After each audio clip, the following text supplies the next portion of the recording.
আসসালামু আলাইকুম আরহামতুল্লাহি আবরকাতু নাহমাদুহু অনুসাল্লি আলা রসুলহিল করিম আম্মা বাদ। আমি আজকে আপনাদের সামনে ইমাম সাহেবদের একটি ব্যতিক্রম ধর্মী আয়োজনের কথা বলতে এসেছি। ঝিনাইদহ জেলার ৬ নম্বর গান্না ইউনিয়নে মসজিদের ইমাম সাহেবদের একটি জনসেবামূলক ও রাজনৈতিক সংগঠন রয়েছে। সংগঠনের নাম হলো ইমাম উলামা ঐক্য পরিষদ ৬ নম্বর গান্না ইউনিয়ন, সদর ঝিনাইদহ।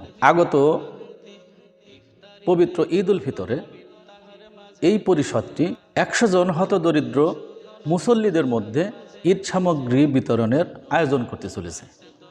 তবে এই আয়োজন নতুন নয়, বিগত ৩ বছর যাবৎ এই সংগঠন বা এই পরিষদটি এই কাজ করে আসছে। এমনকি সিলেটের ভয়াবহ বন্যার ভিতরেও ত্রাণ সামগ্রী সেখানে কিন্তু এই পরিষদের পক্ষ থেকে বিতরণ করা হয়েছিল। এছাড়াও এলাকার দুস্থ মানুষের পাশেও এই পরিষদটি দাঁড়িয়েছে। এখন আমি কেন এই কাজকে ব্যতিক্রম ধর্মী বলছি?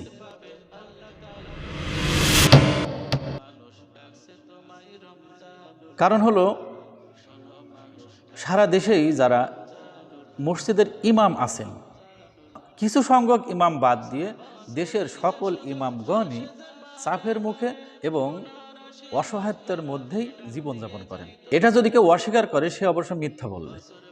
তো ঝিনাইদহ জেলার ৬ নম্বর গান্না ইউনিয়নের মসজিদ সমূহের যারা ইমাম আছেন তাদের হাদিয়া বা কতই হতে পারে, এটা তো আমরা অনুমান করতে পারি। অথচ এই ইমামগঞ্জে নিজেদের পকেটের অর্থ প্রথমে ব্যয় করে তারপর দুস্থ মানুষের পাশে দাঁড়ান, এটা আমার কাছে অবশ্যই ব্যতিক্রম ধর্মী লাগে। আপনাদের কাছে কেমন লাগে আমি জানি না। তো আপনাদের কাছে কেমন লাগে এটা অবশ্য কমেন্টে জানাবেন। সেই সাথে এই কাজ যদি আপনাদের ভালো লেগে থাকে, পছন্দ হয় এবং আপনাদের শরীক হতে মনে চায়, তাহলে অবশ্যই পরিষদের সাথে যোগাযোগ রাখবেন। সরাসরি হোক অথবা এখানে দেয়া যে নাম্বার আছে এই নাম্বারে যোগাযোগ করে হোক আপনারা শরীক হলে, যদি এই পরিষদে অর্থের পরিমাণ বেশি হয় তাহলে ১০০ জন নয়, আরও হয়তো বেশি লোকের কাছে ঈদ সামগ্রী বিতরণ করা যাবে।